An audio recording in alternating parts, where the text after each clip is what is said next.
Hello everyone, आज के video में क्वाड्रेटिक इक्वेशंस ये यूनिट का प्रॉब्लम नंबर 7 स्टडी करेंगे। तो देखिए क्वेश्चन आपके सामने है, इसके अंदर दो इक्वेशंस दिए हैं।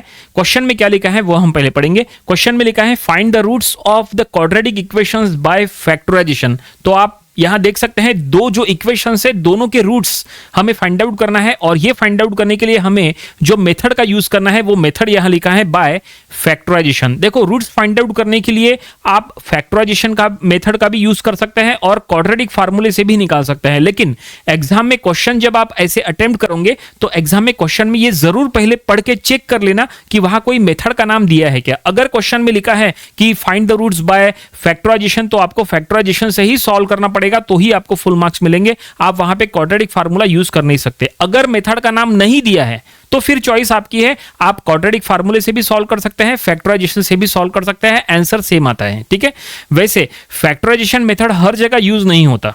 फैक्टराइजेशन मेथड अभी देखो, अब यहां पे दो इक्वेशंस है ना, दोनों के रूट्स हम फाइंड आउट करेंगे बाय फैक्टराइजेशन मेथड। आप इसको क्वाड्रेटिक फार्मूले से भी सॉल्व कर सकते हैं, लेकिन फैक्टराइजेशन कहीं कहीं यूज होता है, जहां पे फैक्टराइज होते हैं वही फैक्टराइजेशन यूज होता है। कुछ ऐसे प्रॉब्लम्स होते हैं जिसमें पर्टिकुलर टर्म जो है वो फैक्टराइज नहीं हो पाते, तो फिर आपको वहां क्वाड्रेटिक फार्मूले से सॉल्व करना पड़ता है, फिर उसके सिवाय कोई ऑप्शन नहीं होता। क्वाड्रेटिक फार्मूला से तो हर क्वाड्रेटिक इक्वेशन के रूट्स मिलते हैं, चाहे वो कोई भी टाइप का हो। ठीक है, इजी हो डिफिकल्ट हो कोई भी टाइप का हो। चलो फिलहाल यहां पे ये दो इक्वेशंस के हम रूट्स फाइंड आउट करेंगे। अब यहां पे कितने रूट्स मिलेंगे, तो यहां पे दो रूट्स मिलेंगे, क्योंकि ये क्वाड्रेटिक इक्वेशन है, x का हाईएस्ट पावर 2 है, तो दो रूट्स मिलना तय है। तो चलो देखते हैं कैसे यहां पे ये दोनों का के रूट्स हम फाइंड आउट करेंगे। तो हमारे साथ साथ आप लोग भी सॉल्व करो, वीडियो देखने के साथ साथ आपकी प्रैक्टिस हो जाएंगी, क्योंकि मैथ्स एक प्रैक्टिस बेस्ड सब्जेक्ट है। ठीक है, तो चलो बुक और पेन लो और यहां पे हमारे साथ सॉल्व करो। तो पहला इक्वेशन क्या है, पहला इक्वेशन है दैट इज 6x²। हम आपको दो मेथड बताएंगे, ठीक है ना, तो दोनों मेथड में से कोई भी एक मेथड फॉलो करना चॉइस आपकी है। सो 6x² - x - 2 = 0। देखो ये क्वाड्रेटिक इक्वेशन दिया है, हमें इसके रूट्स फाइंड आउट करना है, दो रूट्स मिलेंगे। तो कैसे फाइंड आउट करेंगे, तो देखो तरीका देखो बिल्कुल सिंपल है। आपको सबसे पहले x² का कोएफिशिएंट क्या है वो चेक करना है। तो आप यहां देख सकते हैं, यहां x² का कोएफिशिएंट है 6, है ना, और कांस्टेंट टर्म क्या है वो चेक करो, तो कांस्टेंट टर्म है -2। ठीक है, x² का कोएफिशिएंट 6 है, कांस्टेंट टर्म -2 है। आपको क्या करना है, ये दोनों को मल्टीप्लाई करना है। ठीक है, ये दोनों को मल्टीप्लाई करो, 6 और -2 को मल्टीप्लाई करो तो क्या आएगा, ये आएगा -12। ठीक है, 6 2 जा, यहां पे माइनस के साथ -12, ये रिजल्ट आएगा। ठीक है, अब आपको क्या करना है, अब आपको ऐसे कोई दो नंबर सोचना है, ऐसे कोई दो नंबर सोचना है जिनका मल्टीप्लिकेशन -12 हो और जिनका एडिशन या सब्सट्रैक्शन मिडल टर्म का कोएफिशिएंट हो। देखो मिडल टर्म क्या है, -x, तो x का कोएफिशिएंट क्या है, -1, है ना। तो मिडल टर्म हमने आपको बता दिए, मिडल टर्म का कोएफिशिएंट है -1। तो ऐसे कोई दो नंबर सोचो जिनका मल्टीप्लिकेशन -12 हो और जिनका एडिशन या सब्सट्रैक्शन -1 हो। तो ऐसे कोई दो नंबर है क्या, यस बिल्कुल है, ऐसे दो नंबर है, एक है -4 और एक है 3। बिल्कुल, -4 और 3 का मल्टीप्लिकेशन -12 होता है और इनका सब्सट्रैक्शन -1 होता है। ठीक है, बोलने का मतलब यह है, हम यहां पे फैक्टराइजेशन मेथड यूज कर रहे हैं ना, तो फैक्टराइजेशन मेथड में जो मिडल टर्म होता है, मिडल टर्म को हमेशा स्प्लिट करना पड़ता है। तो मिडल टर्म क्या है, -x, तो -x को हम -4x + 3x ऐसा लिखेंगे, मतलब उसको स्प्लिट करेंगे। चलो यहां हम आपको ये सॉल्व करके बता रहे हैं। ठीक है, तो इसको हटा देते हैं, अब यहां पे हम सॉल्व करने वाले हैं, फैक्टराइजेशन मेथड यूज कर रहे हैं। तो पहला टर्म एज इट इज रखो 6x²। ओके, लास्ट टर्म जो है -2, ये भी एज इट इज रहेगा। बस आपको क्या करना है, मिडल टर्म जो है उसको स्प्लिट करना है। यहां -x है, -x के जगह -4x + 3x ऐसा लिखो। देखो -4x + 3x, ये देखिए इन दोनों का सब्सट्रैक्शन -x होता है, मतलब मीनिंग वही है, बस हमने इसको ऐसा लिखे। ठीक है, अच्छा ये -4x + 3x जो लिखे हैं उसमें -4x हमने पहले लिखे, 3x बाद में लिखे, ऐसा लिखना जरूरी है क्या, नहीं, चॉइस आपकी है। आप चाहे तो 3x पहले लिखो, -4x बाद में लिखो, उससे कोई फर्क नहीं पड़ता। बस यही है कि ऑर्डर चेंज करने से कॉमन लेने में अलग अलग आएगा। जैसे यहाँ पे अभी हमने -4x यहाँ पे ले लिए ना पहले, तो अब देखो क्या करना है, ये पहले दो टर्म में से कुछ कॉमन ले लो और बाद के दो टर्म में से कुछ कॉमन ले लो। देखो दो तरीके हम आपको बताने वाले हैं, ध्यान देना। तो यहाँ पे अभी हम ये पहले दो टर्म में से कॉमन लेंगे। क्या कॉमन लेंगे? तो दोनों टर्म में से 2x कॉमन ले लेंगे, ठीक है। और इधर जो बाकी के दो टर्म्स है इसमें से हम कॉमन यहाँ पे लेंगे, कुछ भी कॉमन नहीं लेंगे, जस्ट 1 कॉमन लेंगे, ऐसा बोलेंगे तो भी चलता है, ठीक है। अब देखो ये कैसे सॉल्व होता है, ठीक है।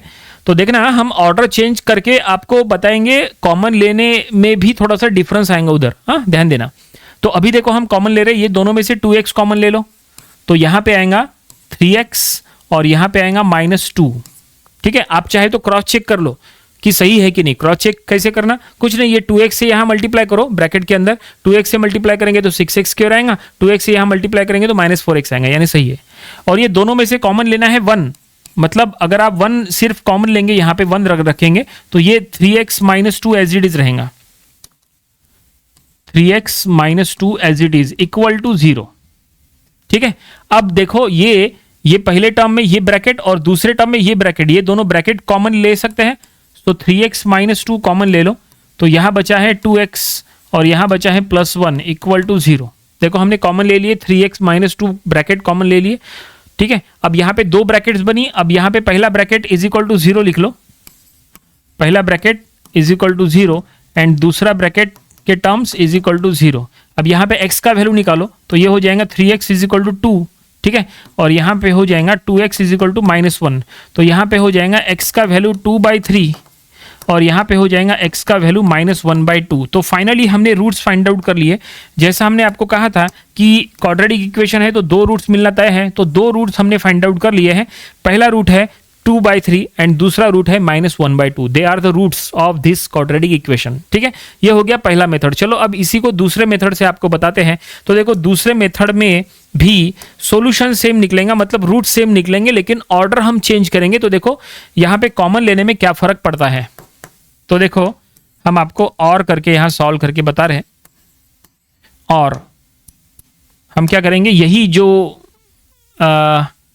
यही एक मिनट यहीं पे फ्रेश लिखते हैं। चलो 6x² - x - 2 इक्वल टू 0, ठीक है। तो 6x² + 3x - 4x - 2 equal to 0। देखो हमने क्या किए, ऑर्डर चेंज किए। यहाँ -4x + 3x है, यहाँ +3x - 4x है, ऑर्डर हमने चेंज किए। अब चेंज करने की वजह से क्या फर्क पड़ेगा, तो बिल्कुल फर्क पड़ेगा, कॉमन लेने में फर्क पड़ेगा। देखो पहले दो टर्म में से कॉमन ले लो, यहाँ पे 3x और इधर के दो टर्म में से कॉमन ले लो, यहाँ पे क्या निकलेगा, -2 कॉमन निकलेगा, ठीक है। ये देखो कई स्टूडेंट्स को इसी में कंफ्यूजन होता है कि ऐसे सॉल्व किया जाए या ऐसे, उससे कोई फर्क नहीं पड़ता, सॉल्यूशन सेम मिलने वाला है, मतलब रूट सेम मिलेंगे। चलो कैसे आपको बताते हैं। तो पहले दो टर्म में से 3x कॉमन ले लिए, तो यहाँ बचेगा 2x + 1 ऐसा बचेगा। और यहाँ पे अगर आप -2 कॉमन लेंगे, ठीक है, तो यहाँ पे बचेगा 2x + 1 ऐसा बचेगा इक्वल टू 0। कन्फर्म, ठीक है। अब देखो यहाँ पे भी 2x + 1 आया, यहाँ पे भी 2x + 1 आया, वो कॉमन ले लो, तो क्या बचेगा, तो 2x + 1 कॉमन ले लिए, तो बचेगा 3x - 2 इक्वल टू 0, ठीक है ना। ये ब्रैकेट हमने कॉमन ले लिए 2x + 1, तो बचा 3x इसमें से -2 इसमें से। अब यहाँ पे दोनों ब्रैकेट्स को अलग अलग करो, so 2x + 1 equal to 0 and 3x - 2 equal to 0। देखो ये स्टेप और ये स्टेप देखो बिल्कुल सेम टू सेम है, बिल्कुल सेम टू सेम स्टेप है। So 2x is equal to -1, so 3x is equal to 2, so x is equal to -1/2 and यहाँ पे x इज इक्वल टू 2/3। तो फाइनली यहाँ पे हमें रूट्स मिल चुके हैं। ये देखो 2/3 एंड -1/2, यहाँ पे भी वही रूट्स आए हैं जो इसके पहले आए थे, ठीक है। अब यहाँ पे पहले 2/3 लिखा है, -1/2 बाद में लिखा है, उससे क्या कोई फर्क पड़ता है, कोई फर्क नहीं पड़ता। आप ऐसे लिखो या ऐसे लिखो, उससे कोई फर्क नहीं पड़ता। तो फाइनली फर्स्ट ये जो इक्वेशन था क्वाड्रेटिक इक्वेशन, इसके रूट्स फाइंड आउट करना था। हमने रूट्स आपको दो मेथड से यानी दो अलग अलग तरीके से सॉल्व करके बताए, आंसर बिल्कुल सेम आया। चलो अब नेक्स्ट इक्वेशन जो है इसके भी हम रूट्स फाइंड आउट करेंगे, ठीक है। तो हम एक न्यू स्लाइड लेंगे, वहां पे हम सॉल्व करेंगे, ठीक है। और हमारे साथ साथ आप लोग भी सॉल्व करो ताकि आपकी प्रैक्टिस हो जाए। पहले प्रॉब्लम में अगर कुछ डाउट होगा तो देखो सेकंड इसमें वो क्लियर हो सकता है। तो चलो देखते हैं सेकंड इक्वेशन, और वहां पे हम रूट्स फाइंड आउट करेंगे बाय फैक्टराइजेशन। तो क्या लिखा है, 2x² + x - 6 इक्वल टू 0। देखो यहाँ पे ये इक्वेशन दिया है, ठीक है, हमें इसके रूट्स फाइंड आउट करना है। तो हमने आपको क्या कहा था, क्या तरीका है, देखो सिंपल है। यहाँ पे x² का कोएफिशिएंट क्या है, 2 है, और इधर कांस्टेंट क्या है, -6 है ना। तो ये दोनों को मल्टीप्लाई करो, तो -6 और 2 को मल्टीप्लाई करने के बाद आएगा -12, ठीक है। आया। और मिडल टर्म क्या है, x का कोएफिशिएंट क्या है 1, मिडल टर्म का कोएफिशिएंट है 1। तो अब आपको क्या करना है, ऐसे कोई दो नंबर सोचना है जिनका मल्टीप्लिकेशन -12 हो और जिनका एडिशन या सब्सट्रैक्शन 1 हो। तो क्या ऐसे कोई दो नंबर है? यस बिल्कुल है। अभी जो हमने इसके पहले लिए थे ना उसका उल्टा करो। इसके पहले के प्रॉब्लम में देखो हमने -4 और 3 ये लिए थे ना, अब इसको उल्टा करो। उल्टा मतलब साइन चेंज करो, 4 और -3 ऐसा ले लो, ठीक है। 4 और -3 का मल्टीप्लिकेशन -12 होता है और इनका सब्सट्रैक्शन 1 होता है, ठीक है। इसका मतलब ये दोनों जो है वो टर्म्स लेके हम सॉल्व करेंगे। मिडल टर्म को स्प्लिट करने वाले हैं, ठीक है। इसको हटा देते हैं।